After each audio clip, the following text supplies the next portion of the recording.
I wasn't getting out of bed. I wasn't going to work. I hid my problems from everyone. I didn't want people to judge me. I watched my daughter suffering. I didn't know what to do. Because you joined the conversation, we know we are not alone. We are not weak. We are not ashamed. We are strong. And help is out there. We need to ask for it. Join the conversation. Visit letstalkstigma.org.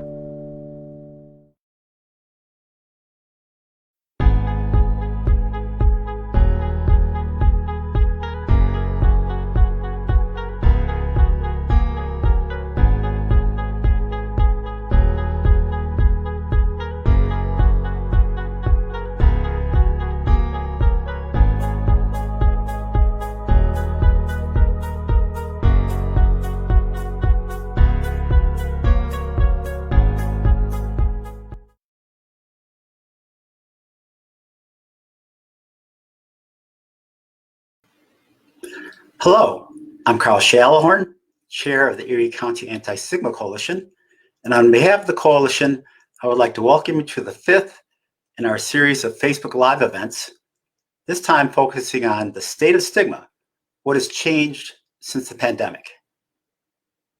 We are now well into our second year of COVID, and we have seen a startling increase in mental health-related challenges across every demographic, not just here in the US, but across the world. This, combined with other turbulent events, many people are feeling overwhelmed, fatigued, and uncertain about the future. So today, we're going to be exploring this topic with three local professionals. Before I introduce our panelists, there are a couple of housekeeping rules. Our program is for 1 hour. During the course of this time, if you have a question or comment, please type it into the text box and we will respond accordingly. So today I'm joined by our three panelists who will each provide their own perspective on this topic. First is Lindsay Herndon, LMHC. Lindsay is the Associate Vice President of Outpatient Services at BryLin Behavioral Health. A native of Buffalo, she completed her undergraduate studies in Richmond, Virginia at Virginia Commonwealth University and graduated from the Chicago School of Professional Psychology in Illinois, where she received a master's in forensic psychology in 2014. Lindsay later received her license as a mental health counselor and has worked as a clinical counselor, program manager, and director so far in her time in the field.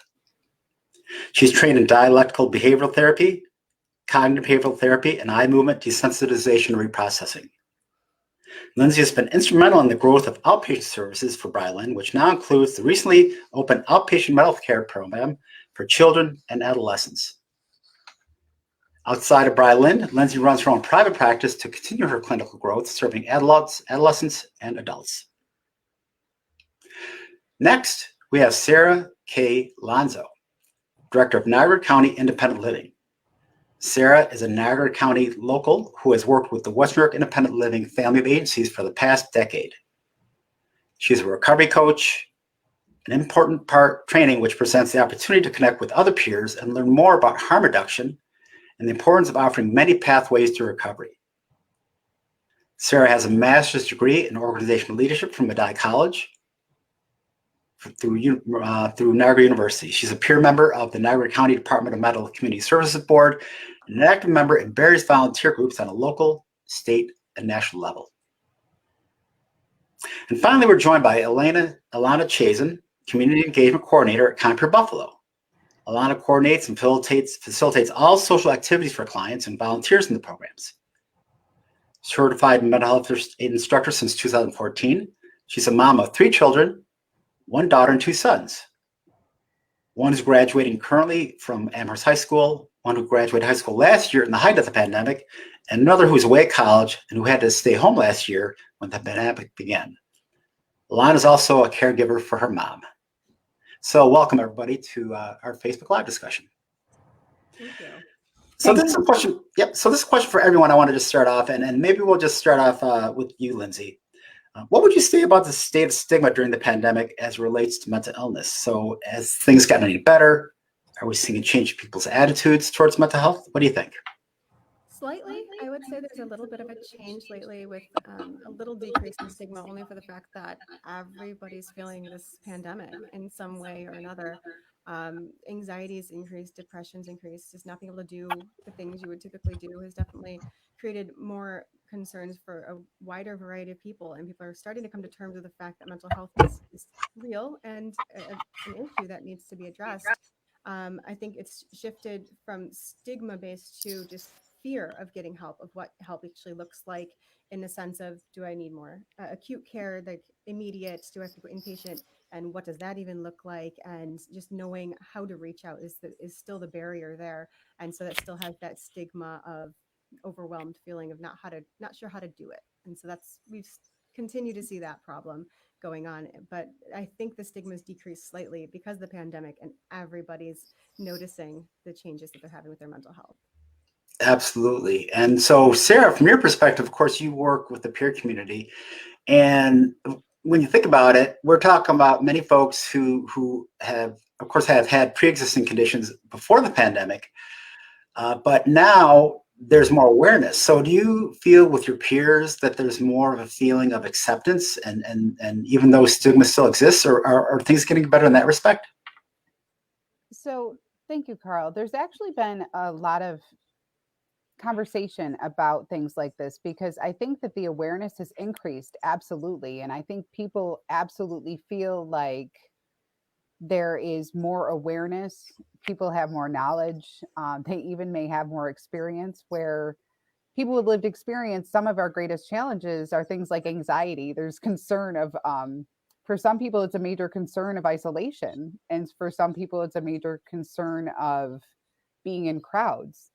And through the pandemic, many people found themselves alone for great periods of time. And some people found themselves around their families constantly. So I think that level of empathy increased, because some family members were able to see completely what that looks like, because they were with their partners like nonstop. So they were able to kind of identify with what that may look like for the person. So I guess to your question, I think that the state of stigma during the pandemic, I think that there's been a increased level of identification for some. I think that overall, that's kind of what my team felt when we talked about this. Thanks. And Alana, of course, you, with your organization, Compeer, which I'm very familiar with, I used to work with Compeer, used to work with you. You see it from maybe a different perspective, because Compeer works with individuals through mentoring. So with you yourself, though, how it's been for you, and then for folks with your organization and those you serve? Sorry, Karl, I think my computer froze for a second. But yeah, at Compeer, we offer social support for those that are living with mental illness. And we have youth, adult, and older adults. And when all this happened last year, we needed to think about ways that we could offer those social supports in different ways. And we found, opening up our Phone Buddy program, that we had a lot of people that responded to our ask, because they were our volunteers were kind of understanding a little bit more about what people may be experiencing with their mental illness. And also an increase in people wanting to take our mental health first aid training, again, to ask, like, how can I help? What can I do?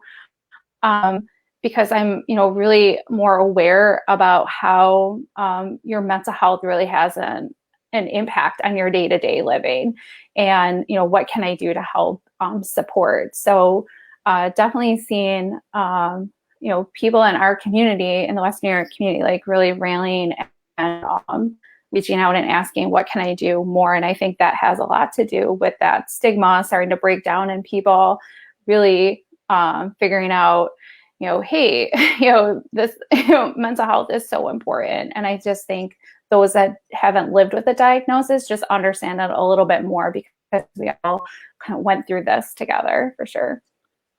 So to expand a little bit, you think about attitudes towards mental illness. Since the coalition even began, we've seen a change. We have surveys we put out to gauge people's perceptions, And sometimes it's hard to measure. It's sometimes hard to determine.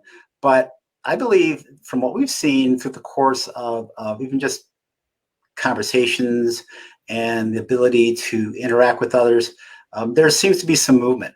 So with that, Lindsay, with your organization and with what you do, how do you help your own patients deal with issues around stigma, as far as maybe understanding better how to ask for help? And they're already at your door, but maybe ask for help from others outside of your organization.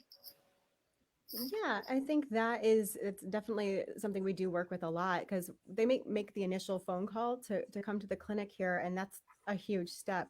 But having them come back, that's the engagement. That's what you really need to work on with the counselor, and encourage them and validate and say, you need to put yourself first. And oftentimes we get clients in here who don't know how to put themselves first, don't know what mental health is. They're not even sure if they really have mental health issues, but they thought, you know what, so-and-so told me to call, I'm testing it out.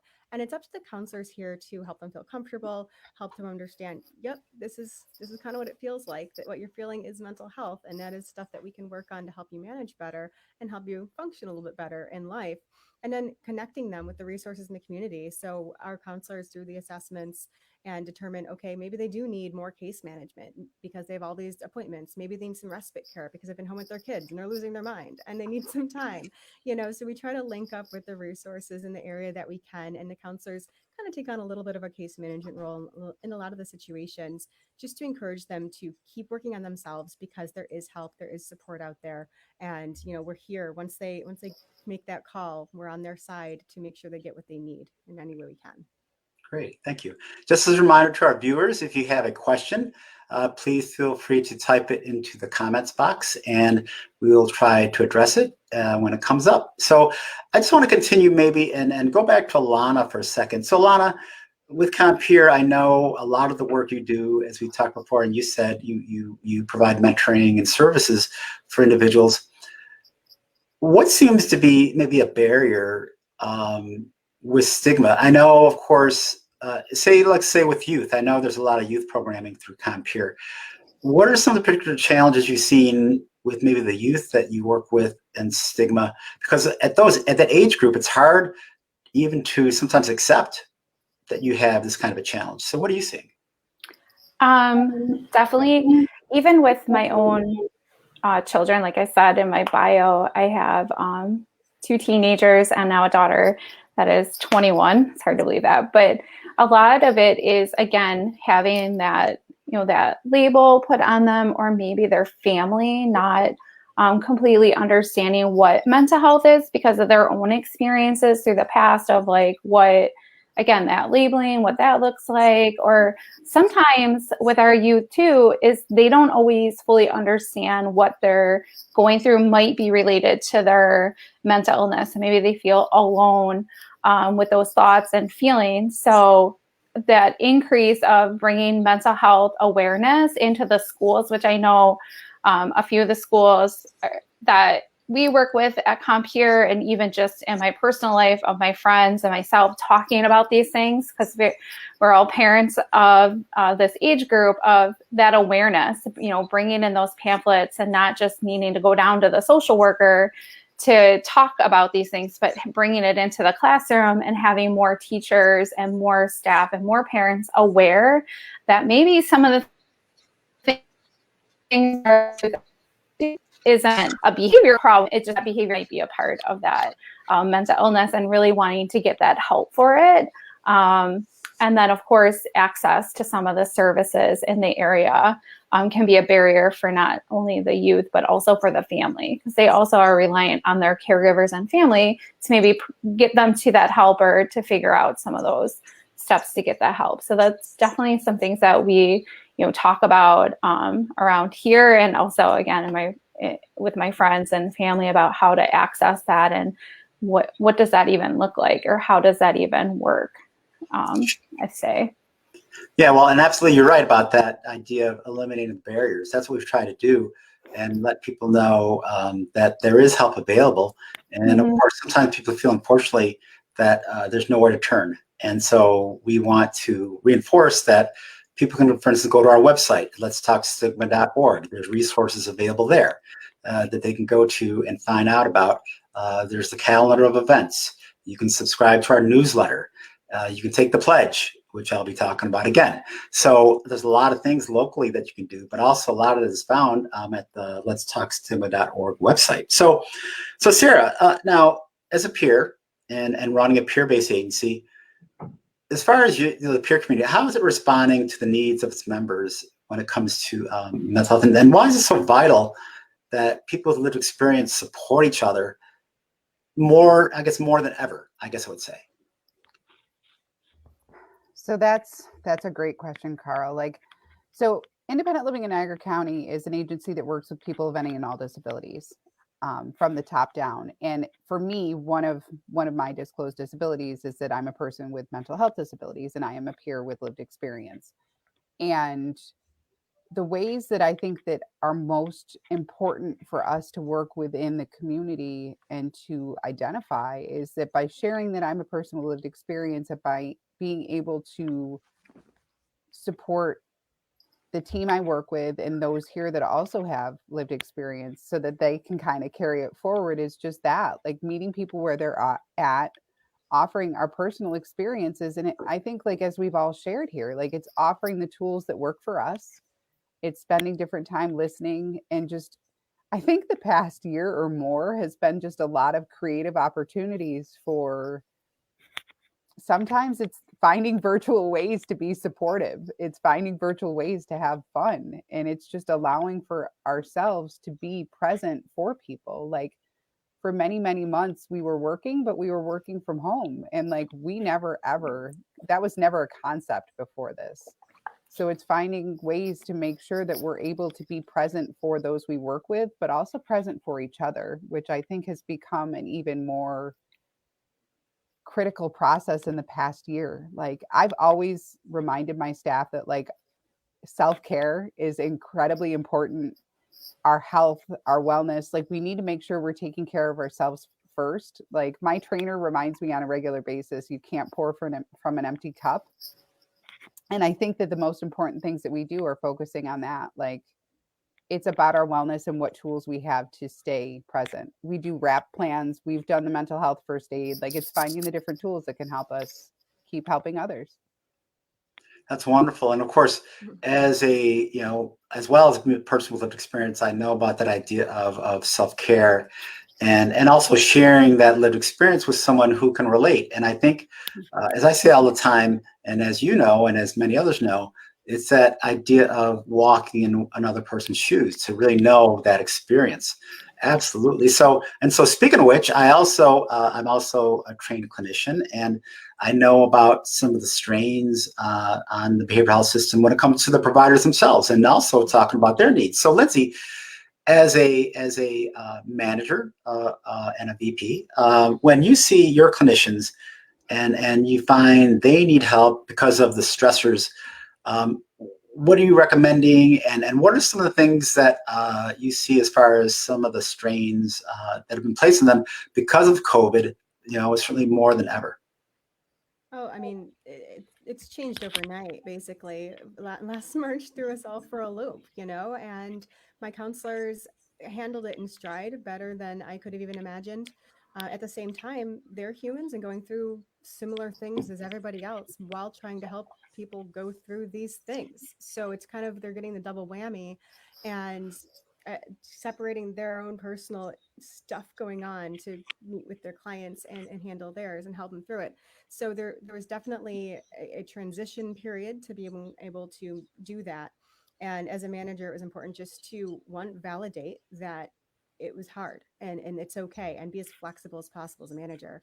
I mean, most of my staff are working from home for all summer last summer, and then again this winter, and that helped them to manage families and manage their caseloads. Caseloads increased significantly in the past year, and we also went through transition of counselors having to leave the position because they had to move out of state or something else happened because of the pandemic, and that creates a difficult environment to make sure we're offering that care. But we were able to power through because we have such a healthy culture in our outpatient clinic here that they were comfortable coming to myself and my associate clinical director for supervision and say, I'm not okay. I need some extra time here.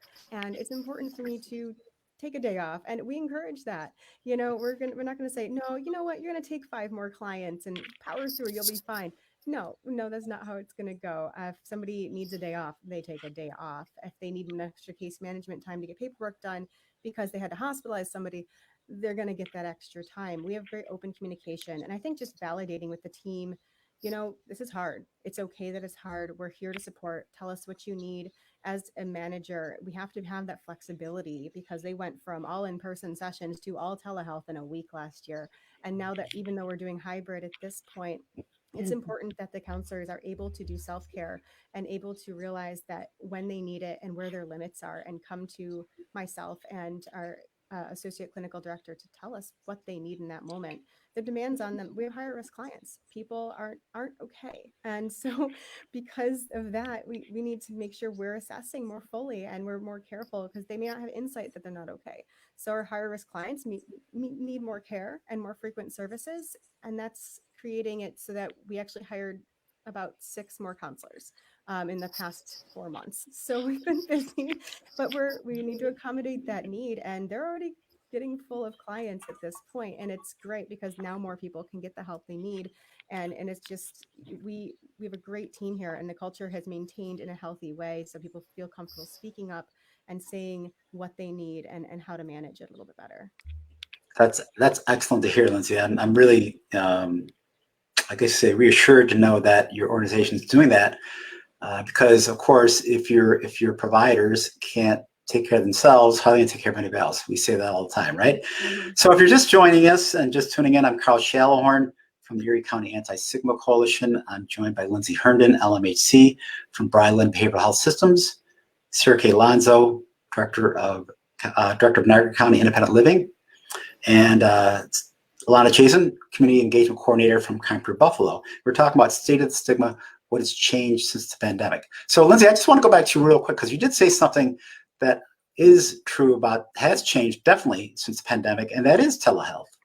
And even though now all of the agencies in the area are kind of getting back into more of a hybrid model, in person and virtual, how did telehealth transform behavioral health? Because before the pandemic, it was almost rare to be able to get that kind of service, but now it's commonplace. So in your eyes, how's that made a difference? Well, I mean, for BryLin, we jumped ahead in my goal setup by about a year and about a week. So that was fun. Really loved coordinating that. But they stood to the occasion, honestly. And telehealth has now offered us an opportunity we're getting clients from places like Jamestown, Batavia, up in Granite. Like, we're getting clients from further away because they don't necessarily have to make the trek here. That means in those areas where there aren't as many services available, they can still get help. That's making a huge impact on the communities and making it easier for people to get the help they need in the time they need it. So telehealth has been great. Obviously, it's up to the client. If they want in person, we do that. If they are more comfortable telehealth right now, we can do that. I'm hoping that this is a permanent change for insurances to continue to reimburse for the telehealth, because if they don't, there will be a downfall. I don't see that helping mental health at all. If they said, oh, by the way, now we can go back to in person, when I think it's become a comfort zone a little bit for clients to seek care, because it's made it so that's easier for them to do it, and they're still getting the help they need. And I think the only program that we actually ask for more in person is our child and adolescent program, because of the nature of the kids, and they do better in person. But this has opened a lot of doors for people to seek help easier, and it has decreased the stigma in that, because now it's a phone call. It's not as like, I have to get up in my depression, get motivation, get out of the house, get there, deal with people. Social anxiety is still a huge thing, especially now. Now it's just open your computer or turn it on, click the webcam on, and you can kind of do it in your pajamas, and we don't judge you, so go for it. So definitely it's helped a lot. I think that's the good thing about telehealth, and hopefully it will continue. I don't see it changing in the foreseeable future, but I think all mental health counselors will push for it to continue so that people can maintain their linkage as they have been. Thanks, Lindsay. So once again, if you have any questions, please feel free to type them into the comment box, and we'll get those passed along to our panelists. And so, Sarah, I just want to actually mention too that for our viewers that may not be aware, but the coalition, Erie County Anti-Stigma Coalition, received funding from the New York State Office of Mental Health to expand into Niagara County. And that happened in January 2020. We have begun to do some programming. We had another baseline survey that we did there to kind of gauge and get some benchmarks. So we're excited about this expansion into Niagara County because, of course, we're neighbors, Erie County and Niagara County. So from your perspective, how do you see maybe this expansion benefiting your neighbors? You're a resident, and the idea of expanding this message of addressing stigma to a community that certainly mental health and mental illness is everywhere. And of course, Niagara County does have features. There's maybe still more rural in some places, but also you have Niagara Falls, the city. Very diverse, I guess you could say, communities. So how would you say this expansion, to the best of your understanding, can help with the work that is being done in Niagara County? I honestly think that the expansion is a great opportunity because with the opportunity to take a closer look at ending stigma, we are working together. Like, there's sometimes a lot of perceived additional barriers between the counties. The more ways that we can link the two, as far as the messages, as far as the consistency, as far as the opportunity for communication, it offers consistency and it offers the opportunity to continue carrying the message. Like, ending the stigma is incredibly important. And I think that one of the challenges that happens in Niagara County is that there's 3 cities, and we've got North Tonawanda, we've got Lockport, and we've got Niagara Falls. There's a lot of transportation barriers. We've got smaller areas like Barker's a population, I believe census 2010 had Barker at like 508 people. Like, we've got small communities and then we've got bigger cities, and it's finding ways to bridge the gap between all of them. Like, for us, telehealth was great too, because it offered that opportunity to reach out to more people, but also knowing that one-on-one support. But with stigma, it doesn't discriminate, just like so many other things that we may realize. Like, mental health doesn't discriminate. So having the opportunity to share with people that this was my story, language is really important. Saying things like crazy when it's just a situation that was a little challenging, like being mindful of how we share and how we talk, and like having a campaign like this that offers the opportunity for people to embrace ending the stigma and having a voice and really learning more, I think would be great for all communities. So starting with Niagara County next, like, let's go. Love it. And so this is really interesting, this course of discussion, because, when you think about it, the idea of stigma, you're right, Sarah, it doesn't discriminate. It cuts across all communities. And so once again, back to you, Alana, with the idea of youth. Of course, you being a parent of 3 children and the work that you do at Compeer, you see firsthand how youth are affected. In your mind, the idea specifically for stigma, for our young people, how do you see it impacting them? I know you touched on it a little bit before, but maybe with some of the kids that come through your program, or youth, as we like to say, that come through your program, what are you hearing from them as far as maybe the challenges they experience? And I mean, I know we're talking about the state of stigma since the pandemic, but even the course during the pandemic or even before, what are you hearing? I think a lot of the youth like I said, my kids and their friends, they're actually talking about mental health a little bit more, and like how it's affecting them. But again, with that, nobody wants to be the person that's outcasted or has some of those labels, or maybe some of the things that they deal with others just don't understand. So the awareness and talking about these things are going to be so important for our youth. And again, breaking down that stigma, the language that we use. You know, I hear my own children and others, you know, when somebody says like an out, you know, hey, we prefer to talk about it this way. Our own language and being able to talk about it is helping. More of their role models and, you know, famous people are coming out and talking about their mental illness and their stories. And I think that's really important too. And I know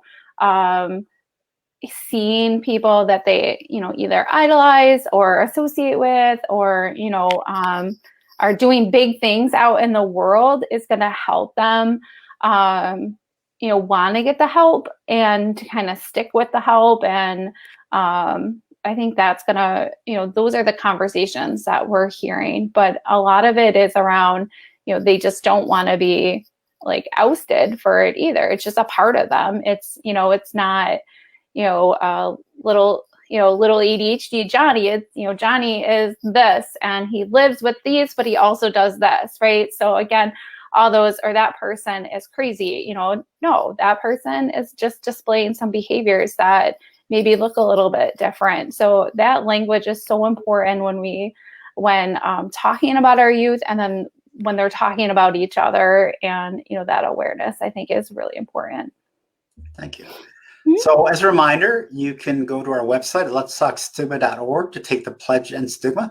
Also, if you are with a business or an organization that is interested in becoming a coalition member, you can go to our website and click on the members tab, and you'll get information there how to provide information on how to join. Our chair for membership is Max Donatelli. So if you submit your information, Max will be in touch with you, and we'd be more than happy to talk to you about joining our efforts. So I want to make sure you realize that too. So now, Sarah, of course, I think one of the things that you discussed before too, which is really important, is your lived experience.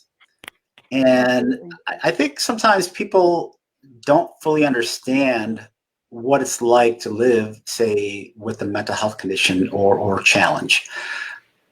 Why do you think it's so important for people to, I guess you could say, have more empathy?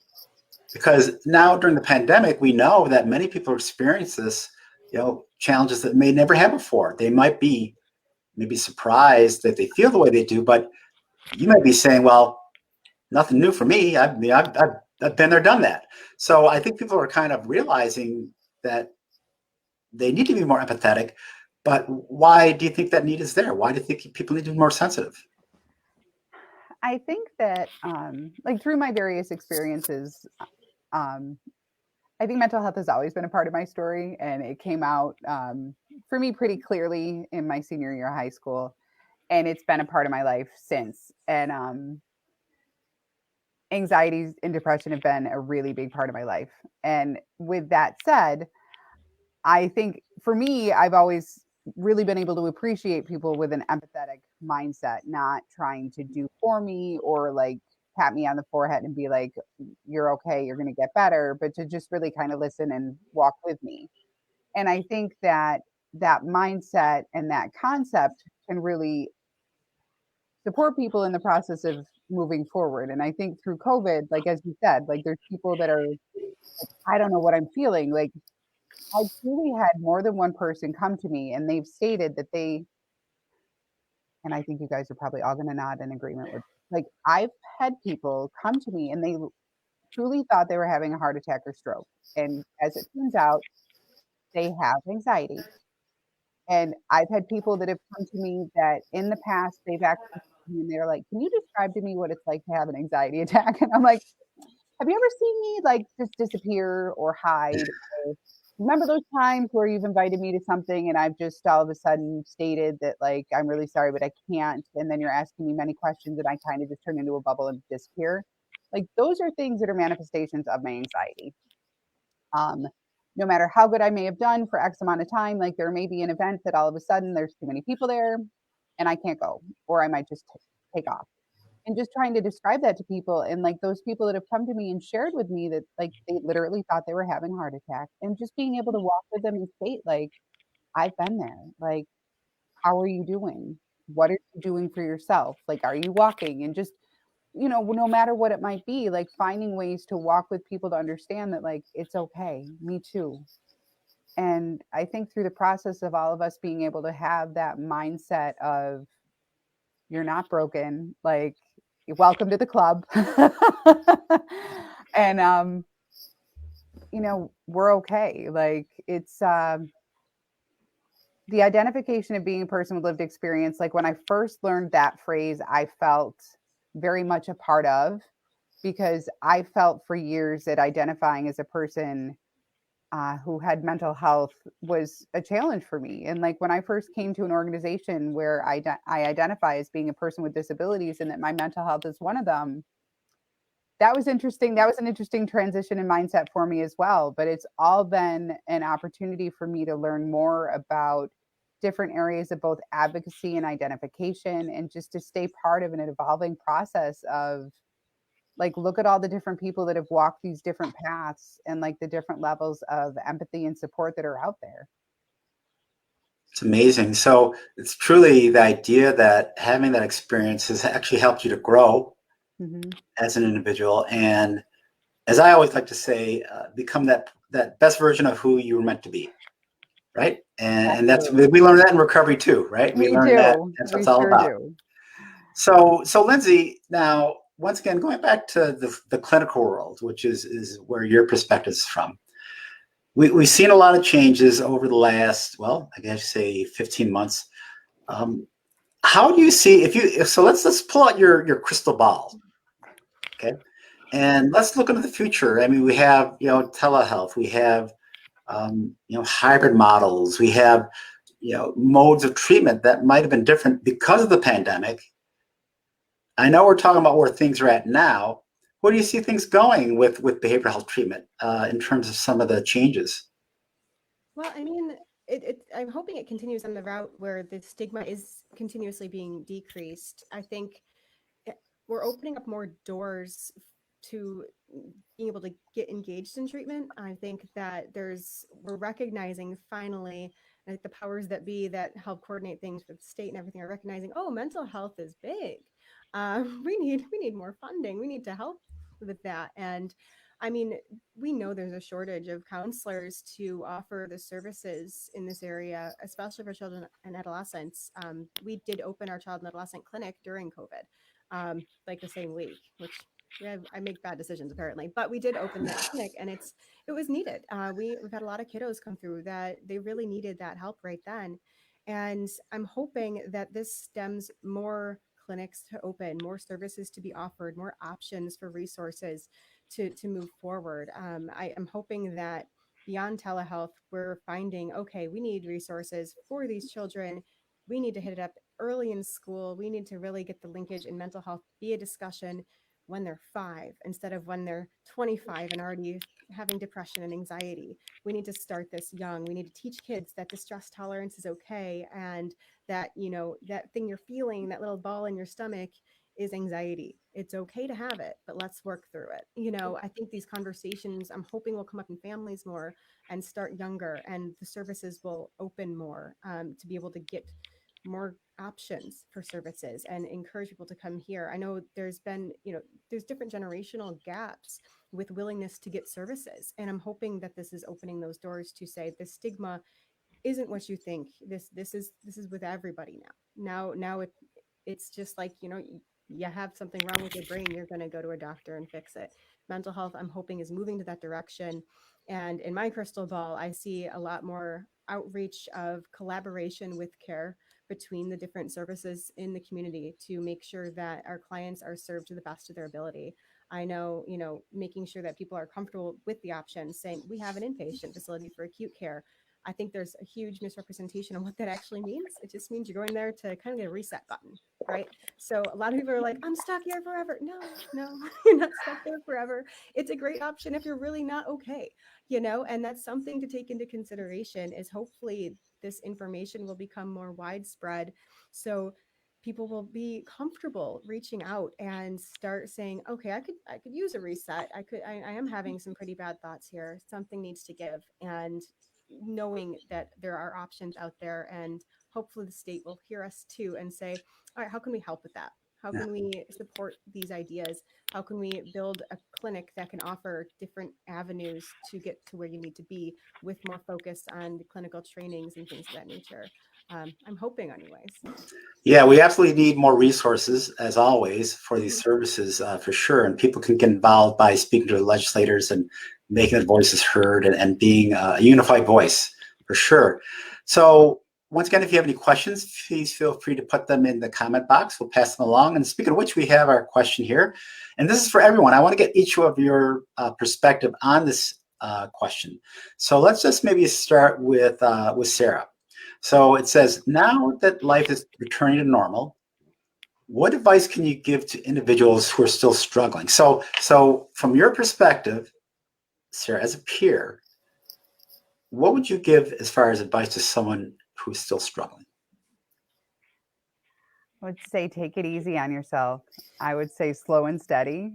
I know for me, when I heard return to norm, I was like, and I think I shared with you guys at the beginning, like my COVID response has been increased anxiety and some very strong detail orientation to rule following. And it's been really challenging for me, and I think many people around me. And one of the things that I've really tried to do for myself is just kind of stay in the moment, focus on what I can, take things bit by bit, and communicate honestly about what I'm going through. So like when I first figured out that I was going to be returning to the office, I had to take the time to wrap my mind around that. I had to talk about it a lot. And then I had to allow myself to be in the office. What's the joke? How do you eat an elephant? One bite at a time. Yeah. Like I literally had to allow myself that, and to give myself that freedom. Like I had gotten very accustomed to being in my home and having a setting there. And like, I'm not great with change. So for every piece, kind of empathizing with myself, like, okay, this change may be difficult, but I can do it. And I would offer anybody that opportunity to find somebody that you can walk with that isn't going to try to fix you, but may help you just find a structure for yourself to be okay. Because even though we're struggling, it doesn't mean we're not okay. Like, it's just fine. I need to find a routine or a process that's going to allow me to stay in the process. And to that point, once you find that process, it may not be like someone else's, but find what works for you as long as it's healthy and productive. Exactly. Like for me, like every day, I've now become that morning person. Like I now work out I get up at 5 o'clock and I work out. Dear, I don't even go there. I can't even imagine. That's not me, but go ahead. That's good for you. But it was never me. And like, I developed that because what was happening was the anxiety about returning to work was so profound that I was waking up at 6 o'clock and getting to the office by like 6:30. And so that wasn't good for anybody. So my team was coming to the meeting at 9 o'clock and I'm like I thought it was like 11 o'clock and they're all like, whoa.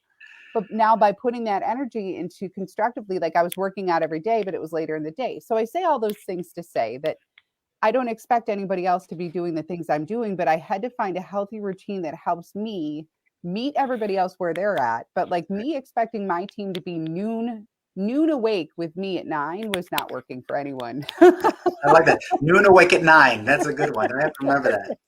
Excellent. Alana, how about you as far as from your perspective, how would you help someone with this return to quote unquote normal who might be struggling? Yeah, I mean, I agree with a lot of the stuff Sarah was saying, and those are the things that, you know, we talk about with our clients, or again, with my children and with my family and friends reaching out saying, I know you were working I get some advice. Of course, and health, we don't give advice, we give reassurance and information. But you know, a lot of that is finding those things that you can keep relying on that's consistent for you. And again, taking one moment, one day. And if you are struggling, being honest about that and having that circle of friends and support that you can lean into. And if you need that professional help to help you, get back into the routine of things, that's okay too. And that's fine. But just being honest with yourself and with others about what you need, and finding some of those resources out there, and talking about it, finding some support groups in the area can be helpful for some. Being around people that are living some experiences, but we all gone through this pandemic, together, but maybe a little differently. So I think we can all connect on that level too, and can be able to support ourselves and our friends just a little bit differently and a little better now. And I love that idea of supporting each other, because you're right, we don't get through this alone, and that's kind of like life. I think we need each other, we need support from each other. And I've, even in my own experience, especially during the last, it's been now 15, 16 months, whatever it's been, I find that support to be invaluable, because without it, I probably wouldn't be keeping my head above water. So Lindsay, what would your response be to this question? Everything they said. And then the only thing I would like to add is that I think a lot of times we hype ourselves up in a way that creates really unrealistic expectations of what you should be doing during this. Oh, we're going back to normal. I should be good with this. I should be fine. This shouldn't be an issue. It is. It isn't. And it's okay that it is. Be honest with yourself and have realistic expectations with what you're going to be able to do. It's okay to need time to step into the office again. It's okay to acknowledge you might have some social anxiety. You've been kind of solitary for a long time, and that's okay. Coming to terms with the fact that you may have to take steps and have realistic expectations of what those steps are. Take it bit by bit, and make sure you take a minute each day to do that mindfulness thing. Take a minute to breathe. If you take 5 to 10 minutes just to breathe, notice what's around you. Your mind will race, but you know what? Just bring it on back. Keep focusing on the breathing. That can actually help in a multitude of different ways to make you a little more prepared to kind of face the day. If you have a bad day, don't think your week's ruined. Maybe you're right. Bad days are going to happen. You're going to have worse days than others. Your mood's going to be up and down. It doesn't mean you're not okay in the general sense of living life. It doesn't mean you're a failure. It just means you had a bad day.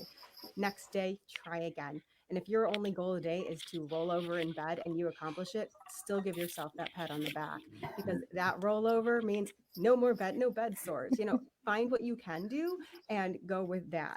And it's okay to have a realistic expectation, and then reach out for your supports that you can.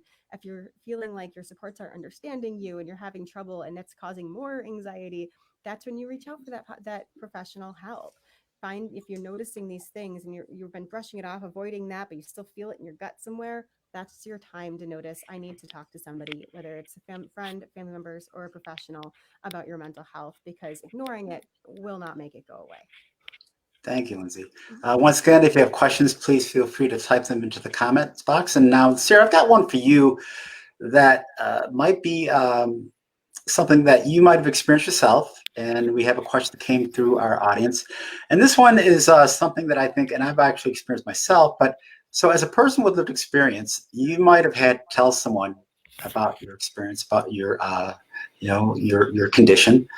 And we know that sometimes people aren't always sensitive to that. And you might have had some trepidation, I guess the word would be, about bringing this up and talking with people because of the stigma. So how do we talk about this to someone? How do we raise this topic and just put it out there, knowing that sometimes the response we receive may not be necessarily what we're looking for, or maybe beneficial to us. So how do we learn to maybe even just take that risk, when it comes to this kind of thing? So that question is probably the thing that most of us who have lived experience reflect on for so long, especially in the beginning. Like, I never knew when or how to tell people. And I know, so I'm going to reflect and then I'm going to move forward. Like, my first challenge, I knew I was a person with lived experience and kind of understood that before I really truly understood that I was a person with disabilities. And for many, they may fall into the same category, but like, as I said, I'm a director of an independent living center where we identify as people with disabilities. And so I truly had to have somebody kind of help me walk through that understanding. So I say all that to say that, like, I think there's a time and opportunity in learning how to tell your story.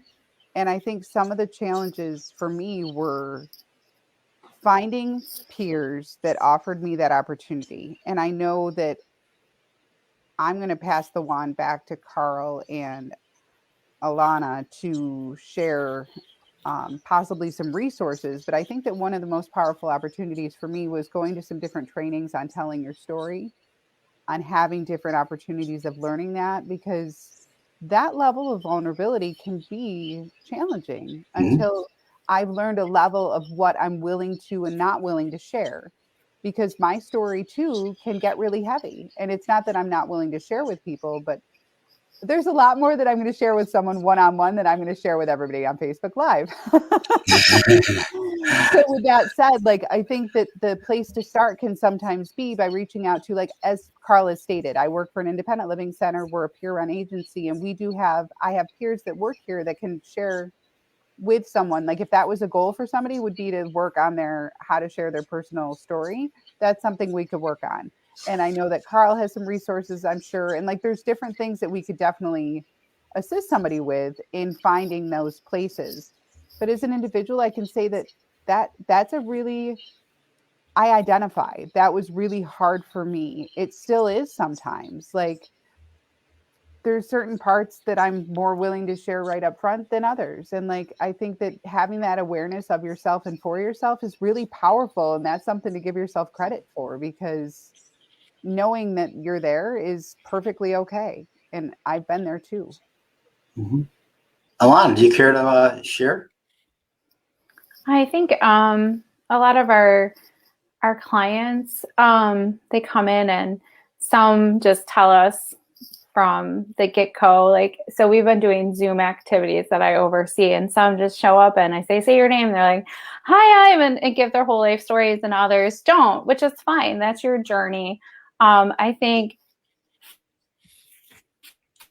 a support group or finding places people are, can relate to it more, so that you can, like Sarah's saying, like, kind of practice some of those skills. We all have a story.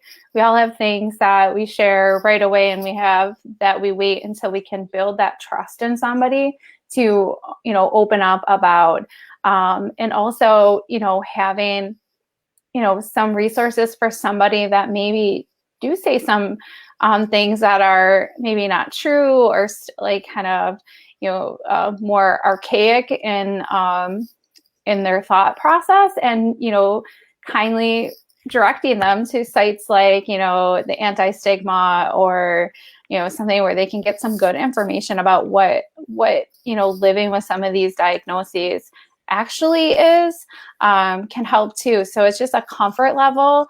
You don't necessarily have to tell everybody, like, hi, my name is, and I live with this, that's not, there's so much more to people than their diagnosis. And I think that's, really important for people to understand.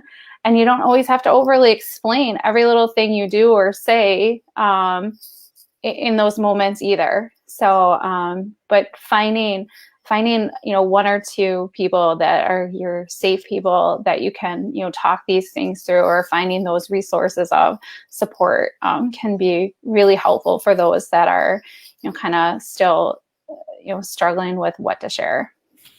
And I just want to emphasize, and that you made some really great points there, Alana, and as well as you did too, Sarah, about finding a trusted person to talk to. Maybe that's a first step, is find just one person that you can open up to who you can trust. And it's kind of like it takes practice, right? It takes practice, sometimes just saying it and just getting it out there and being comfortable with it and growing into it.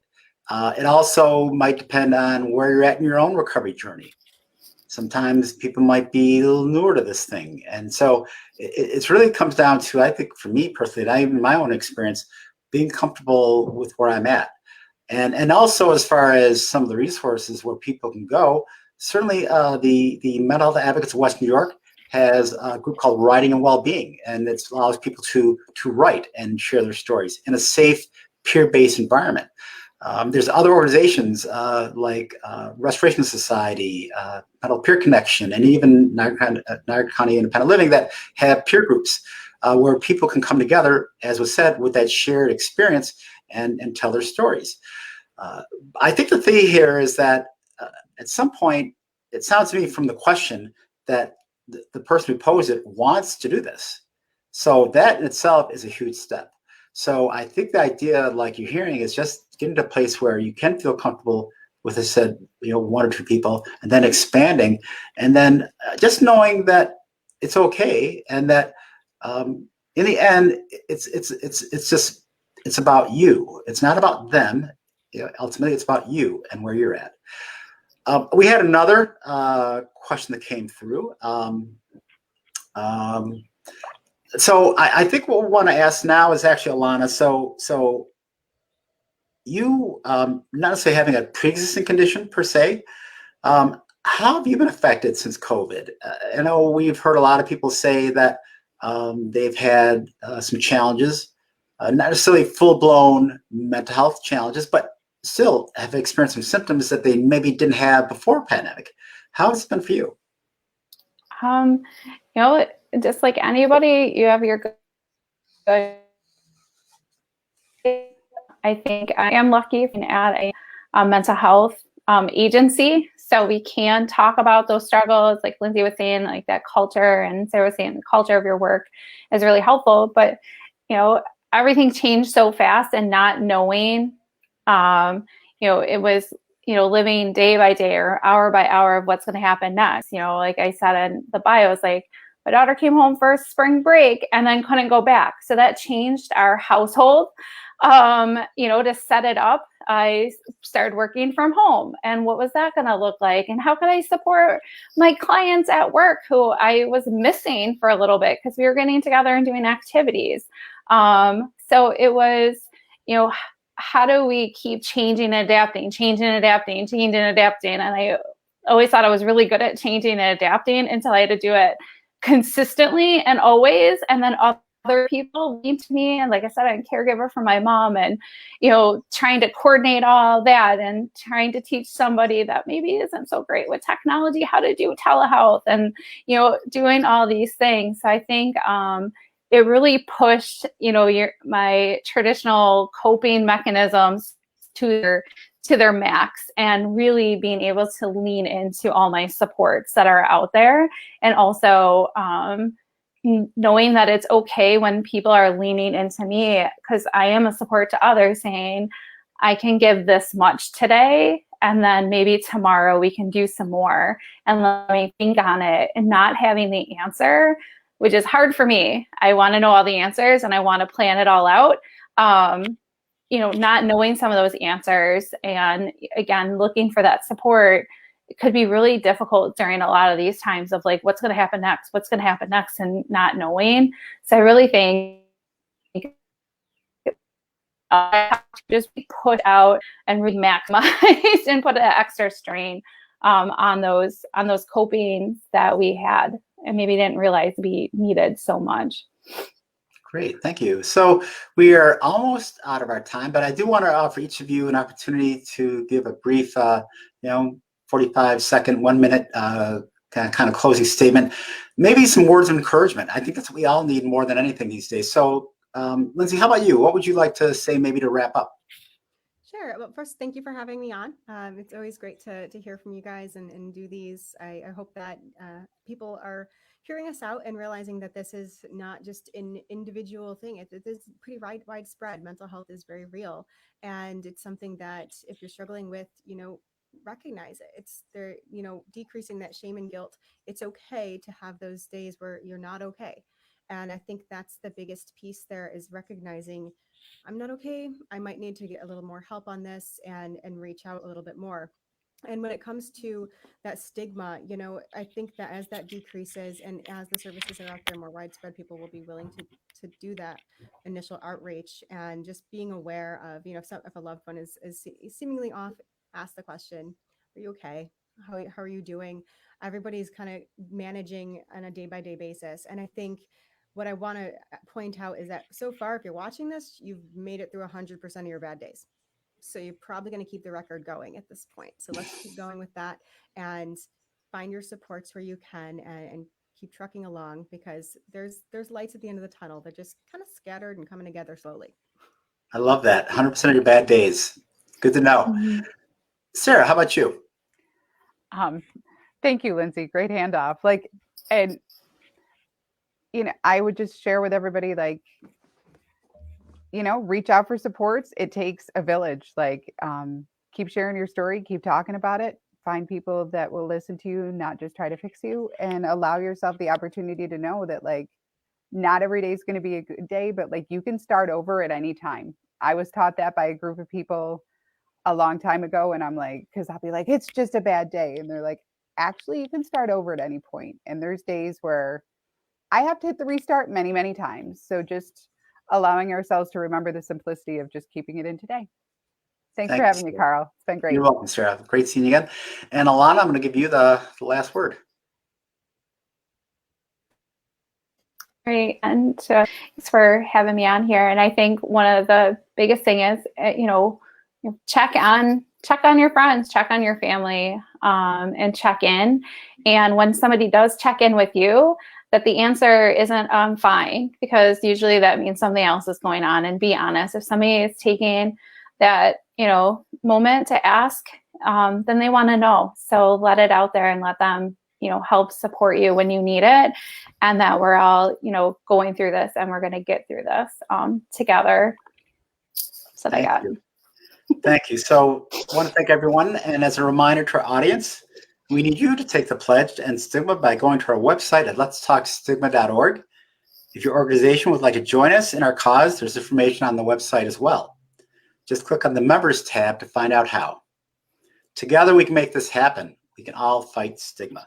So once again, I'd like to thank our panelists, Lindsay Herndon, LMHC from BryLin Behavioral Health Systems, Sarah K. Lanzo, Director of Niagara County Independent Living, and Alana Chazen from Compeer Buffalo. I'd also like to thank the folks behind the scenes from Telesco Creative Group for their hard work on getting us up and running, Matt Smith, Chair of the Anti-Stigma Outreach Committee, and Carol Doggett from the Mental Health Advocates of West New York for her support as well. So on behalf of the Erie County Anti-Stigma Coalition, I'm Karl Shallowhorn. Be safe and be well.